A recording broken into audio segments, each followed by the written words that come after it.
یہ ہمارے خطے کا مزاج میں آپ کو بتا رہا ہوں. ایسے ہی جس سے پیسے لیں گے نا پھر وہ دنیا کا سب سے برا آدمی بن جائے گا. کہیں جائیں گے یار بڑا برا آدمی ہے, بس وجہ یہ کہ اس نے پیسے مجھ سے مانگ لیے جو اس نے لیے. یہ مزاج ہے. قوموں کے مزاج بھی ہوتے ہیں جو ان کو آگے لے کر جاتے ہیں, لیکن یہ مزاج میں نہیں ہے. یہ محنت, یہ لگن, یہ جذبہ, یہ خالی خلی باتیں ہیں. میں آپ کو بڑے وثوق سے کہہ سکتا ہوں, بالکل یہ آپ کو ناگوار ضرور گزریں گی یہ باتیں, لیکن یہ بات ہے.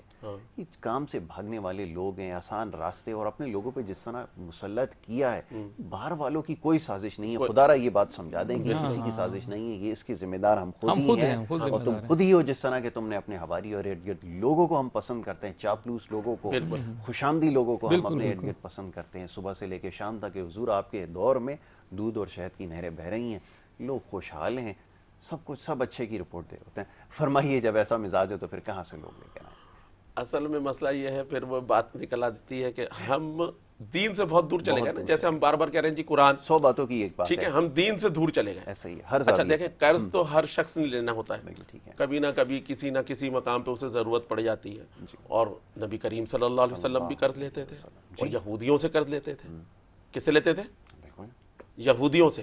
یہ باتیں ہم نہیں لاتے سامنے ٹاک شو میں بیٹھ کے, ادھر بیٹھ کے, کیونکہ اس سے ہم پھنس جائیں گے. سمجھ میں آ گئے؟ ایسا ہی تو دیتے تھے, اور وقت مقررہ پہ دیتے تھے. جیسے آپ کہہ رہے ہیں, میں آپ کے پاس آ گیا, میں نے قرض لے لیا, میری نیت سب سے پہلے یہ میں نے دینے ہی نہیں ہے. بالکل ایسا ہی, ایسا ہی. جب نیت میں یہی ہے کہ میں نے دینے ہی نہیں ہے تو پھڈا تو ہونا ہے. بالکل ایسا. آج جب پھڈا ہوگا تو وہی تمہاری والی بات کہ بھائی سب سے برا یہی ہے کہ مجھ سے پیسے واپس کیوں مانگ رہا ہے. بالکل. تو بھائی آپ نے اس سے قرض لیا ہے, جی, اور قرض ایسا ہے کہ جس کے اوپر قرض چڑھا ہوا ہے نا, اس کی جنازہ بھی نہیں ہوگی. اس سے پہلے ذرا پوچھ لیجئے. بتائیں. بالکل ایسا ہی ہے. اب یہ کہاں سے اب بول دیں گے ہم آپ کے یہاں, تو کہیں گے جی وہ پتہ نہیں کیا بول گیا, آئندہ انہیں بلانا ہی نہیں. سیدھا بتا رہا ہوں, ٹھیک ہے نا. قرض لینے کا مطلب یہ نہیں ہے, چاہے وہ پاکستان کے لیے قرض لیا گیا, چاہے ہمارے لیے لیا گیا, چاہے جس کے لیے بھی لیا گیا. قرض لینے کا مطلب یہ ہے کہ آپ اس کو وقت مقررہ پہ لوٹا دیں. ٹھیک ہے, حالات آپ کے کسی وقت ہوتا ہے کہ اللہ کی طرف سے ایسے حالات پیدا ہو جاتے ہیں کہ مجھے بھی مانگنے کی ضرورت پڑ جاتی ہے, آپ کو بھی ضرورت پڑ جاتی ہے. وہ ضرورت کے وقت ہوتا ہے, یہ نہیں ہوتا ہے کہ جی لیتے جائیں اور سود بڑھاتے جائیں, عوام کو پیستے جائیں, اپنے خرچے, اپنے پروٹوکول, اپنی چیزیں. عوام تو 10-10 گھنٹے کی لوڈ شیڈنگ برداشت کر رہی ہے. کتنے گھنٹے کی؟ اب یہ ایک نیا موضوع ہے, ٹھیک ہے, 10-10 گھنٹے کی لوڈ شیڈنگ برداشت کر رہی ہے. یہ میں نے کسی لیکچر میں اپنی کہا تھا, یہ جتنے 10 بڑے ہیں سب کو چھوڑ دیے ہیں, تو پتہ نہیں ہزاروں کے, ہے نا, صرف یہ 10 بڑے, انہیں عوام کا احساس ہے نا. صرف 1 مہینے کے لیے کیا یہ وابڈا کو کہ الیکٹرک والوں کو یہ نہیں کہہ سکتے کہ غریب مسکین لوگ روزہ رکھ رہے ہیں, تم اتنی گرمی میں لائٹ بند کر رہے ہو, ان کی ہائیں نکل رہی ہیں, یہ ہماری طرف سے فیول کے پیسے لو, بالکل لوڈ شیڈنگ بند کرو. ٹھیک ہے. پھر صاحب اب یہ گفتگو تو ایسی ہے, دل کرتا ہے کہ اس کو بڑھاتے ہی رہیں, کیونکہ یہ معاملات ایسے ہیں, ہر شخص سننا چاہتا ہے. یہ ان کے دل کی بات ہے جو آپ نے ابھی کہی, اور یہ وقت کی ضرورت بھی ہے سب سے زیادہ ہمیں. لیکن کیونکہ پروگرام کا وقت یہاں پہ جو اپنے اختتام کو پہنچا ہے, میں بڑا شکر گزار ہوں کہ آپ نے اپنے قیمتی وقت میں سے وقت دیا. پیر شیخ وقار احمد رحمانی صاحب اور جناب محمد ساجد صاحب, میں دونوں معزز مہمانوں کا بڑا شکر گزار ہوں کہ انہوں نے اپنا قیمتی وقت دیا اور ہمارے ساتھ پروگرام میں یہاں پہ شرکت کی ہے. آپ کا بھی شکریہ, اور کہ 21 والوں کا بھی کہ انہوں نے موقع دیا کہ اس موضوع پہ کچھ کہہ سکیں. بہت خوب جی. چلیں اسی بات کے ساتھ اب ہمیں جانا ہوگا بریک پہ, اور بریک کے بعد جو ہمارا دوسرا سیگمنٹ آپ کی صحت کے حوالے سے وہ جاری رہے گا. آپ دیکھتے رہیے پروگرام گڈ مارننگ کراچی.